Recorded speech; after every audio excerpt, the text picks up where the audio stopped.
Welcome back to the Football Terrace. The England squad announcement is moments away from happening.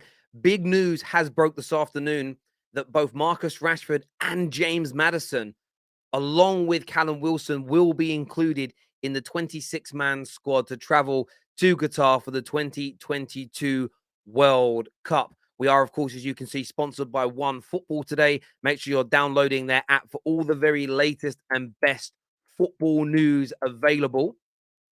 Live Serie A games, match stats, league tables, transfer news, and much, much more. So get that app downloaded for us right now. I've also pinned the download link into the live comment section.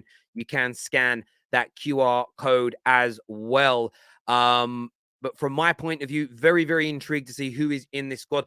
The journalists have kind of been ruining this a little bit today. They keep leaking who's in it, and I didn't want it leaked. I feel like it's Christmas, and I want it to be a little bit of a surprise, maybe with some of these inclusions. There's also talk that Tomori is not going to be included.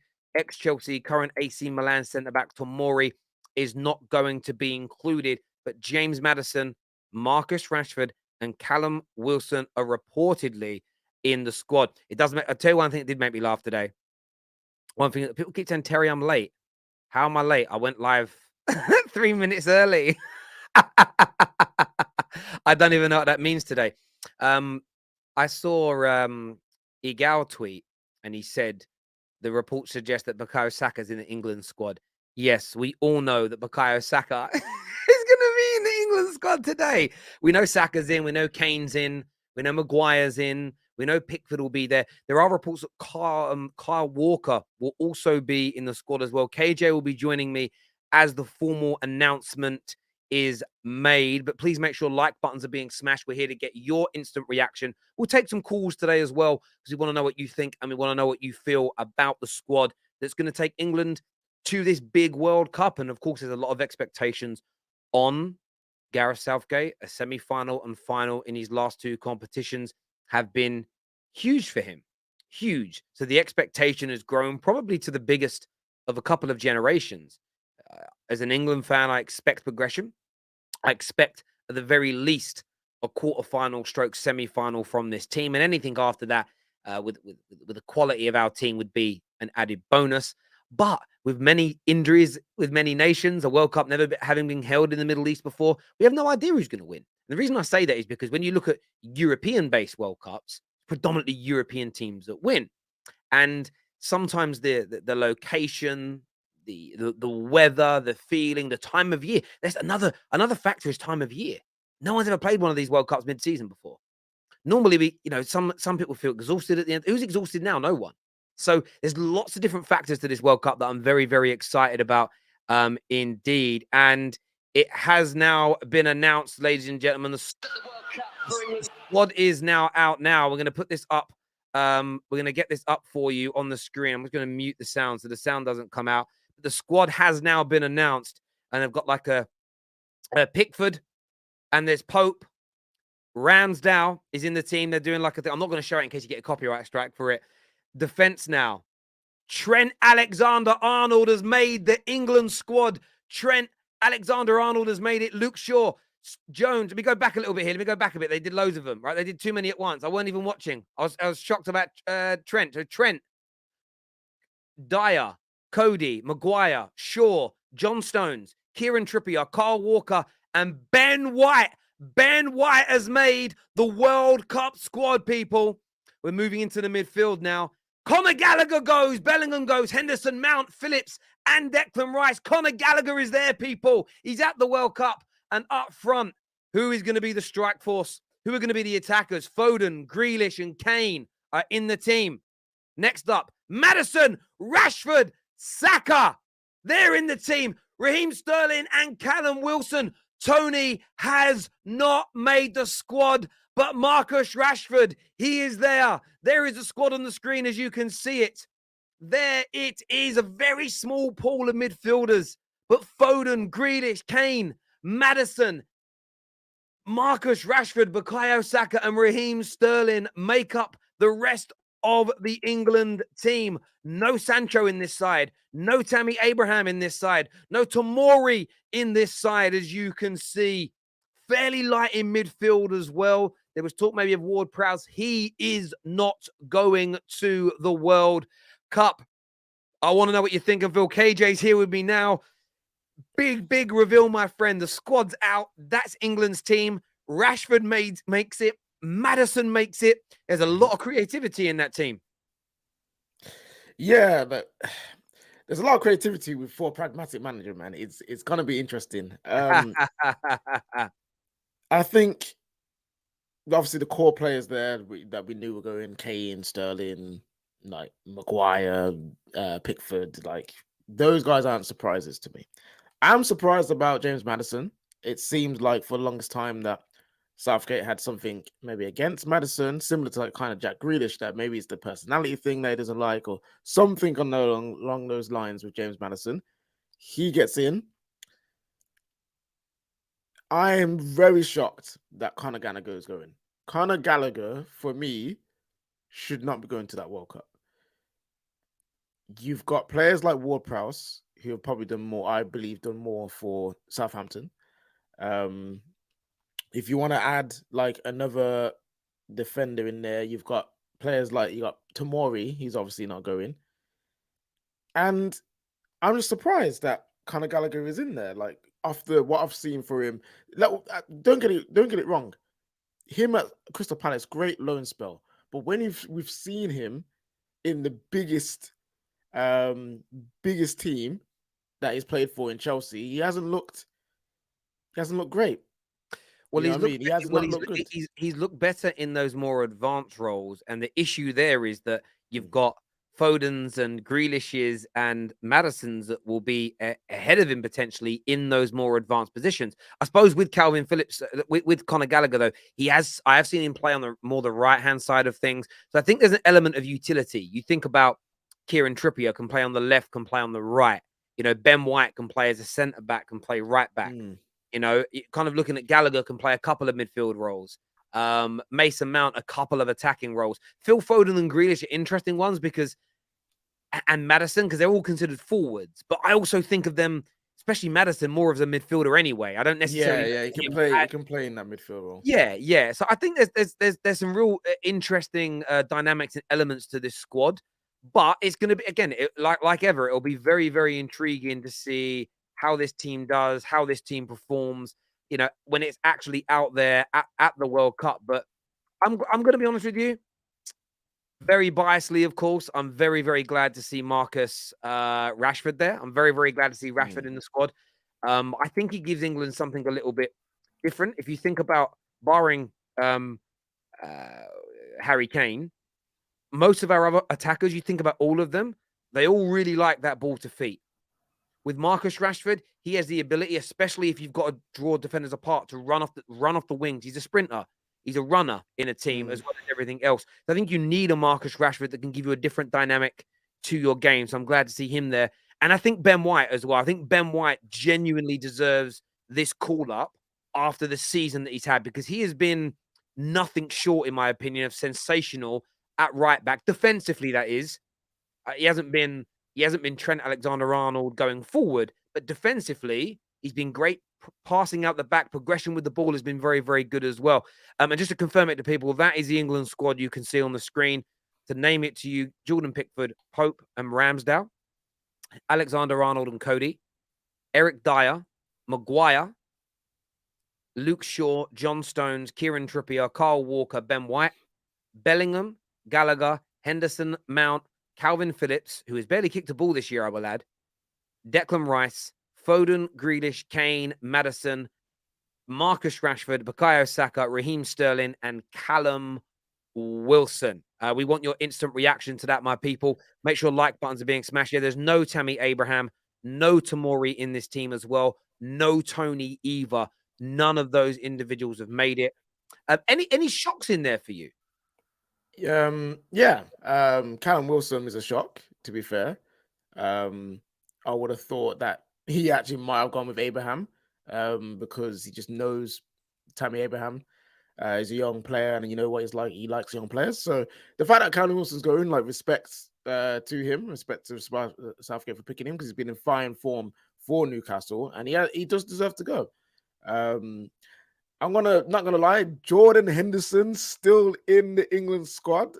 I know he probably won't be there because of his just form or playing ability. It'd be more because of the experience. He's probably a good morale booster in the dressing room, leadership, and all of that. Cool, but this has to be his last tournament, in my opinion. Like, you can't be relying on Jordan Henderson year in, year out to lead England to anything, unfortunately. So yeah, and yeah, Tomori not going is, I think, is harsh. I think is harsh because he's off the back of winning Serie A. It's not like AC Milan have dropped off. They're still in the title race for in Italy.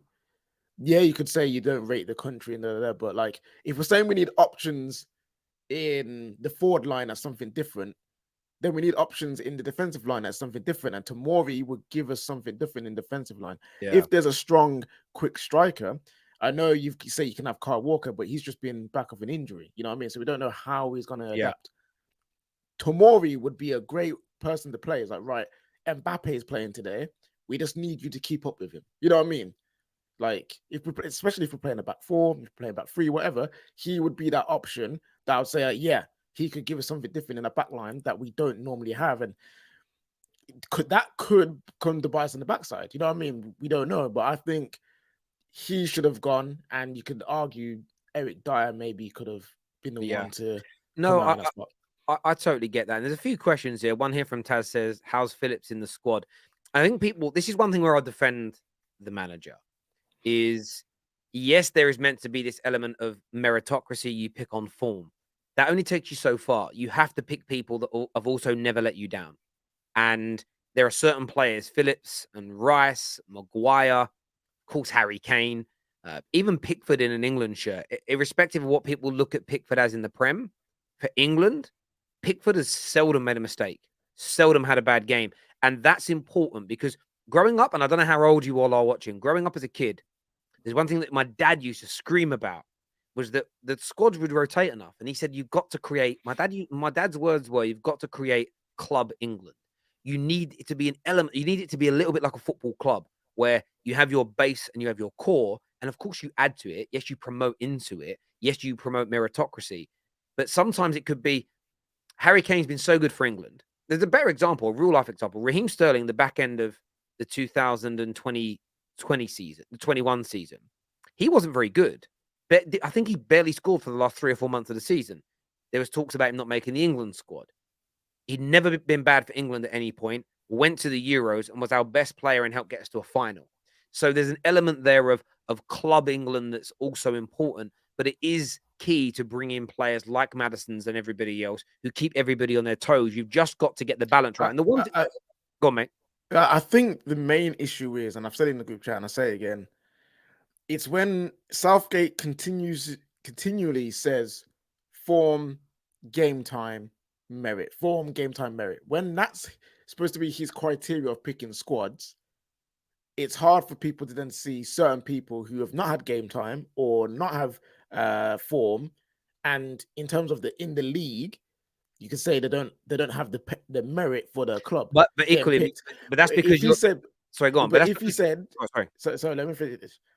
But if he said, I'm building a team that, for me, I believe can get England as far as possible and win trophies, I think there'll be less outrage with players who not necessarily playing or in good form being picked constantly. That's what I think his words have just come back. And I understand that, but I don't think his words have come back to bite him in the backside. It's how people misinterpret his words. You don't, I've said it for years, you don't take everything a manager says literally, because none of us believed Pep Guardiola when he cried and said that Aguero is irreplaceable. What he meant is the man personally is irreplaceable, not the footballer. The footballer can be replaced because he has been with Haaland. Sometimes I think we take managers' words too seriously. Fergie once upon a time said he'd never do business with Real Madrid and then sold them Cristiano Ronaldo. He once said there was no value in the market. What he meant is there's no money for us to go out and spend. And this happens at all levels. And the merit element for some of these players is, for years, they have not let England down. Now, I understand that the controversies around some of these players being in the team, but outside of Calvin Phillips, there aren't very many good holding midfielders that can be picked for England in the in the Premier League, though. So I kind of get why he's there. The Tomori one, I totally get. People say that he's been excellent in Serie A. The one thing I would say though is this: you've had Chris Smalling being Team of the Year in Serie A and not get back into this side. When I watched Tomori versus Chelsea, that guy got roasted in 2 games, and those moments won't help.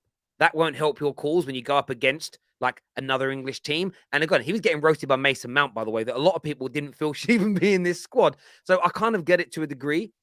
Trent Alexander-Arnold is there. He's only there because of injury. Let's be honest. Reece James. But so that's a question for you. Who starts? I mean, we're not. People say who starts at right back. We're not going to use a right back. We're going to have 3 centre backs. So who starts for England? Who's the best 11 here with playing 3 at the back? Who's the best 11 in your opinion out of this squad? Out of that squad. See, it's weird one. The goalkeepers, I think, are all the same. Like essentially, they're all around the same level. So you pick Pickford because of what he's done for England in the past, and he's the number 1 for. Hey, Nick's smiling there for someone who's not an England fan. You're not in the quarters. Yeah. You're not in the quarters. Happy with the England this squad. time? Would it be Neymar? Would it be Vinicius? But yeah, you pick Pickford. Back 3, you pick Maguire, Stones, Kyle Walker, in my opinion. I think that back 3, you can do a job there. Right wing back has to be Kieran Trippier for me, because he has been in such excellent form and he's had the better season out of him and Trent. And he's more defensively reliable. And let's not act like he can't attack. You know what I mean? He can. He's a good attacking fullback. So him on the right wing back, Luke Shaw, I think is either like the only recognized like left-sided left back or left wing back in the team. So Luke Shaw will have to start. In the middle, you've got the players now. Stop being a coward. Put in Rice and put in Bellingham in that midfield. Do that, and in the forward 3 positions, you've got the pick of the litter. For me, it would be Kane. It'll be Sterling. See, that last spot is hard. I want to say Rashi, but I don't think Rashi right now would be the call.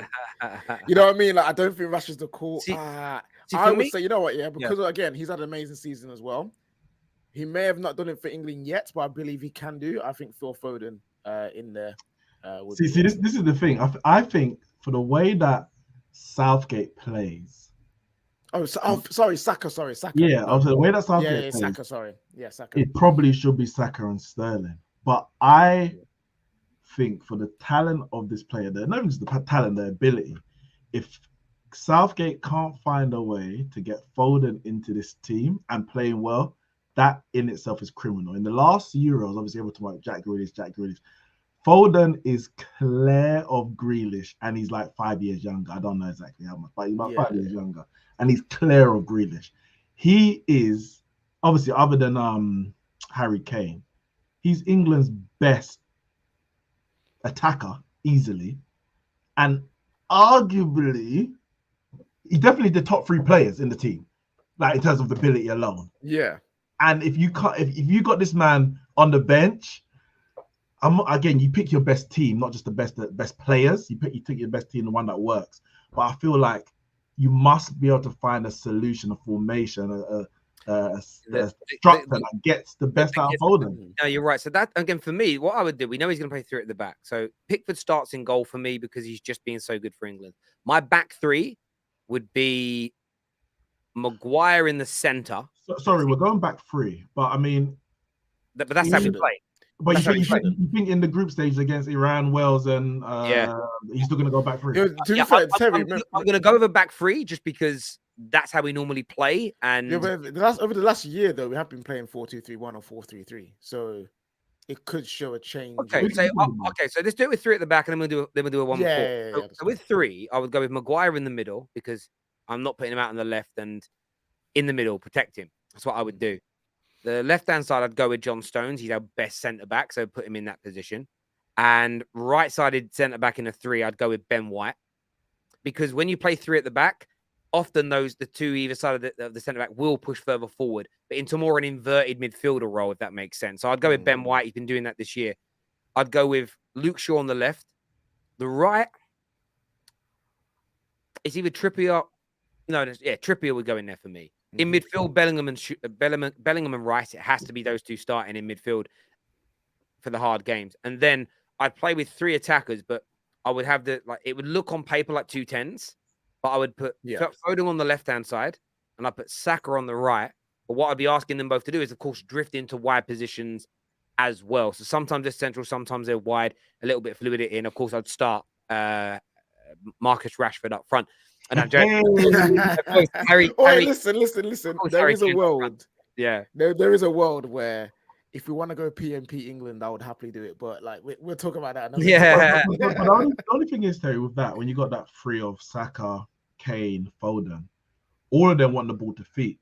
There's nobody whose first instinct is to run in behind it. Saka can run with the ball, but has to run off Kane. And that's where I do think someone like Marcus Rashford's going to be so key at this World Cup. I think Callum Wilson can run in behind, but he's not pacey like Rashford. No. Sterling also likes to play off the shoulder as well. So that's a good thing. It's those options. It's like Jack Grealish. Do you know when I'm most impressed with Jack Grealish as an England player? It's when he comes on as a sub against tired legs. And I think someone like Jack Grealish coming on, you might be winning. It doesn't matter. You might be winning by 1 goal. You want to get a second. It could be you're drawing. You want to win a game with 20 minutes to go against Wales or the United States. You bring someone like Grealish on and stick him out on that left-hand side and say, listen, just take some people on and feed it in. You might want to bring Rashford on. But listen, we want you just on the shoulder. We want you pulling defenders out of the way. And this is why. Go on, mate.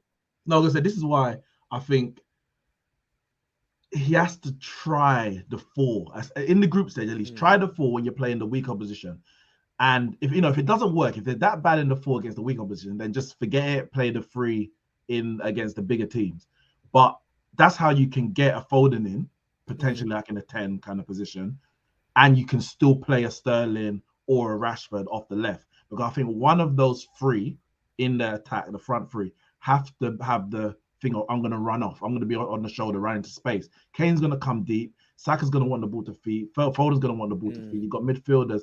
And I just think, that's why I think Sterling will play. Sterling will start. And Rashford, as you say, I think he's going to be important off the bench because he offers that threat in behind and that pushes defenses back. And if they don't go back, then you just have as we've seen, the freedom that kind of to run in behind a high line. So he has to be bold with. Listen, it's going to be an interesting one indeed. To see how we do, and it's kind of one of them weird ones. I've been someone that sort of spoke about Southgate, and I would have probably got rid of him months ago. I do feel like he's come to the end of the road. However, that doesn't mean I don't expect us to. I mean, we've got to get out this group. With all due respect to everybody in our group, if we're not getting out of it, it has to be first as well. Yeah, it has to be first. To win this group. Has to be no losses. For me, it has to be no losses. Yeah. 2 wins and a draw minimum. Well, if we lose a game in this group, we won't win it because we're not going to lose to we're not going to lose to bleed in. Looking at the fixture now, don't say Iran. Iran is the team that I'm actually. No, listen, we're not going to lose to Iran, but we'll win that. America for me, Wales are the most dangerous team in the group. There's no doubt about it. Wales could beat us. It's a derby and things like that. But we just need to start with. We beat Iran in our first game. I'm confident we'll beat America. And once you've won your first 2 games, you're pretty much out. And it all depends what Wales do in their opening 2 games. If we go up against Wales needing to win, for instance, to qualify, that will be great for us because they're going to have to attack us. And if Wales are attacking England and not sitting in and being defensive, we'll rip them apart. Like, no disrespect to the Welsh. If they have to attack England, it's different. But we should be winning this group. And then it just depends on who you get. It's so hard to predict now. I haven't even looked yet at one of the trees that shows you who you might even get. So I don't even know who we could potentially get in the net. And I should probably look at it. I just bloody haven't, if I'm being honest with you. But what group are England in? B. So you play A. I think so. That would be Netherlands, Senegal, Qatar, or Ecuador. I think. Oh, your take. So I look at that group, and of the Netherlands, obviously very good. If we win our, it depends on what happens. Listen, I'm intrigued to see Qatar. I always support the home nations at these tournaments because it's just you're not allowed to do that, Terry. This time you're not allowed to support. I'm allowed to do what I want because they're just normal people. It doesn't matter what their government has or has not done. They're just people. It's it is what it is. But the first home nation I fell in love with was South Africa, and I know a lot of people hated them, but the Vuvuzelas for me they were the ones, bro. Bafana, I don't know what why people hate they that. called I Bafana love Bafana. Southgate. That was their nickname, right? And I just loved it. And like every time they scored a goal, I remember getting that feeling of, come on. I like South Korea as well. That was pretty good. But yeah, like I'll see how those do. But listen, I look at that group that we could play. Senegal are a good team, no doubt. Netherlands are a good team, but I wouldn't sweat any of those teams in the next round. I wouldn't be like, oh my God, we're going out. We're done now. Yeah. With the Netherlands, I think the Netherlands and England are at the same point in I think they're similar level. like, Netherlands are very exciting. Yeah, they're an exciting team, young players. Okay. England, Yeah. have been that, and now they're looking to like step up. I think they're very similar in where they are. So, say if we ended up for some weird reason, we ended up second or they ended up second, and we had to face them, I would happily be like, you know what, yeah, we can beat them. Like we can. It's just, again, this all comes literally our entire tournament. The players that we got are what they are. Our entire tournament for me comes down to Southgate. What Southgate does is the most important thing, because it's not like it's the league and you can experiment here, there, everywhere until you find something that works. You have to go with what works quick. You know what I mean? And if he decides to do the defensive thing all tournament, we're in trouble. We're in trouble. He needs to stop being a coward. Well, what'd be very interesting though, is one thing my dad did say to me is, well, maybe we'll just find that, and we'll see by this tournament. Maybe there's already an answer to this already because he's done well in two. Maybe Southgate's just brilliant in tournaments. You know how like some nations like have managers that qualify them, then they change it up and try and do it different when it comes to the finals, because it's almost like maybe this manager's got a great track record in knockout football. You know, I feel like there are some football clubs like, listen, this has never been done in football, but one day it might. You know, you have like Antonio Conte should be your league manager, but for cup games you bring in Rafa Benitez. Like there's an element of that I think could work. Maybe Southgate just has a knack of circumventing these tournaments. However, people will argue that there was a fairly easy run to the semi-finals of the World Cup 4.5 years ago now, but we'll see. But look, I know people are going to be outraged with the Tomori situation. And I think for a lot of people, the maddest thing is I think a lot of people knew that he wasn't going to go. So so for the reaction to be anger when you find out is weird. We all knew Maguire was going. So to be angry about it now is very strange to me. Interesting. The same people that like he never picks anybody on form were like, well, you are ignoring the fact that Callum Wilson and Maddison and Rashford have now all been put back into this squad. So that's the thing with people saying he's a hypocrite. There's a few admissions like Tomori that a lot of people are confused by. They'll see a Calvin Phillips or a Maguire and go, they shouldn't be in the squad. But then there are players that have been picked on meritocracy and form, and you're kind of ignoring that element. And to be fair, he could have picked Abraham, who's had a terrible season so far, and he hasn't picked him. So again, me and Nick's obviously had this conversation in the group chat. So like we know, but like even like there was a time where Jesse Lingard was one of his favored players, and he was going through a bad time at United, and in the end he just had to drop him, and he ain't been back in the team. Oh no, sorry, he came back in after that little spell at West Ham. Obviously since then he's been poor, and he's been dropped. Sancho's been poor, and Sancho's been dropped. So I think I think you were saying earlier, like there's an element of, yes, you're going to bring in form, but it's a 26-man squad. Like you can't just have 26 players who have had the best 13 games at the start of the season. It has to be over a longer period. And equally, the Club England mentality. You need a core group that have played together regularly that know each other, because otherwise, imagine like today, yes, you might. There's a handful. So was that right? Pickford's been injured, so he can't go. Maguire hasn't been playing, so he's gone. John Stones will probably be there. I'm just trying to think of some other names. You know, Phillips can't be there because he hasn't been playing.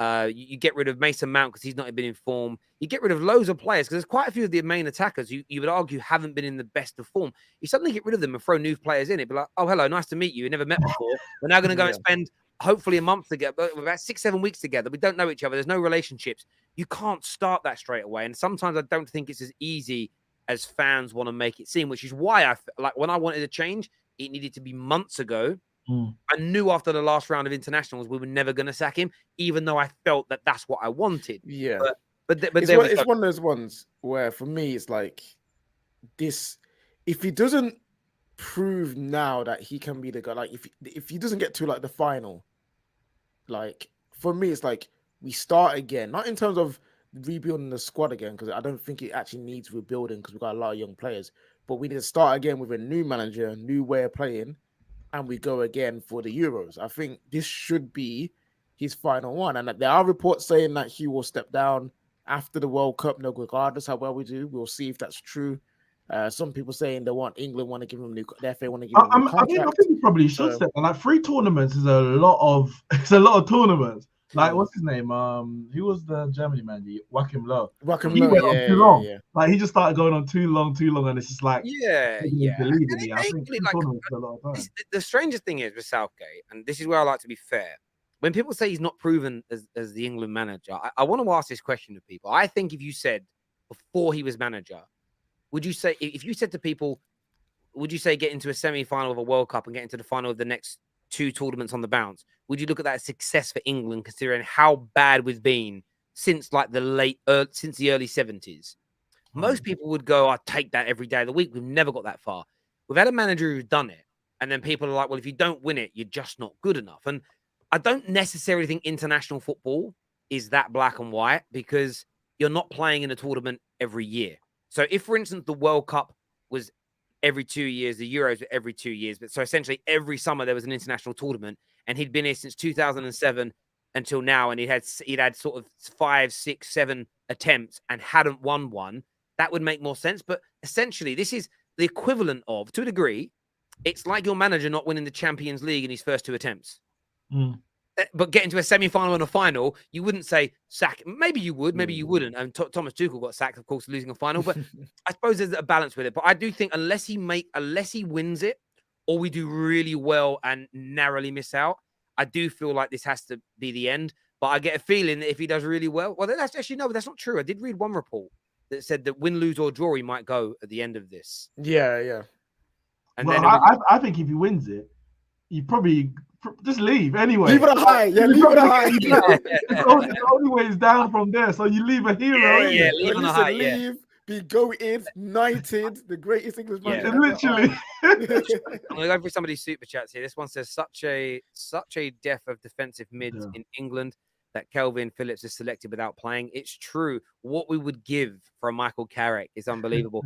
That England defense is getting up by getting must be 8 up. Getting 8 up. Yeah, 8 up by the Yanks. England fans are really cocky. You won't make it out the group. Okay, can we stop doing this, please? Yeah, we will. England never beat the USA in World Cup history. This is true. But we'll beat you this time. Trust me. I don't know why I'm just saying it. Southgate got us relegated. Just say yes, he did in the Nations Leagues. Big up from South Africa. Need matters in the squad. He's the most creative player in the squad. Also, big up Terry. Been watching for years. Thank you, my friend. Thank you, Del. Madison ain't playing a minute. You heard it here first. He's in the squad. He ain't playing a minute. Yeah, he might be that guy that doesn't play. But do you know what I do get excited about with World Cups? It's that player that you think may not play a minute who could become a hero. You know, that almost like, and I hope listen, I actually would have been happy if no Man United player went and they were all just resting. But equally, like if Rashford goes, he's not going to start. But I'd love, Rashford to be the guy, comes on in the second game and scores, comes on in the third game and scores, works his way into the team and becomes a hero. Like almost not just a starting player, but it isn't just Rashford. Madison could be that guy as an example. Maybe this could be Jude Bellingham's tournament where he just sets the world alight. There's loads of things that could happen, and I hope finish super chats, Terry. This smells like 2010 and 2014 England coming in with expectations and crashing out by the third week. I can't wait for the outrage after match 1. I'm not getting that many expectations. No, I don't think many England fans actually think. I think. Well, yeah, maybe not this time right. In 2010 there was, because that was still golden. That was golden era. 2006 was the worst one, because 2006. Do you know what got to me about 2006? I'll come back to one in a minute. Right? Is you had Chelsea in their pomp, and I remember working in Phones for You. I remember this day, and I sat down, and we were. Every phone contract we gave out, we were giving away free England shirts with it. I remember this guy came in and he bought 4 phones, one for him and his wife, and then for his 2 kids, all on contract. Great day. Great day for bonuses. We gave him all these kits. And I said, how do you think we'll get on? He went, look, I don't know what team he supported, Tottenham maybe. But look, got to look at those England boys in the Chelsea team that are also now involved. He went, Lampard scores for fun. Joe Cole, these guys. And then he was like, John Terry at the back. And then the United, he goes, how are we not winning this? And I got so psyched. You know, there me was like 18. No, I was older than that. 8. What was I in 2006? I'd have been about 23, 24. I don't know. But I was sort of like, I was buzzing. I was like, yeah, we can do this. And that and we had this ball, that ball in Germany. Remember in the first 2 games, this ball was flying through the air in top corner. Oh, it was grey with the black band and the spikes. The ball was like swerving through the air, and I remember thinking, "Oh, Lampard and Gerrard are going to clean up with this ball," and we were so bad in that tournament. I still get like cold sweats thinking about it. I was 10, boy. I was 10 years What old. is Maguire blackmailing Southgate with? Listen, I've said it before. I say it again. Like, he is so loved. It is unbelievable how loved he is by Southgate. It's crazy. But there we go. Listen, everyone that's tuned in, thank you very, very much indeed. Make sure you're hitting the like button before you leave and downloading the OneFootball app. We're live after Manchester United versus Aston Villa tonight, so make sure you're back with us on the terrace. Until next time, take care. Goodbye. God bless. Neeks, KJ, always a pleasure. And we'll see you all.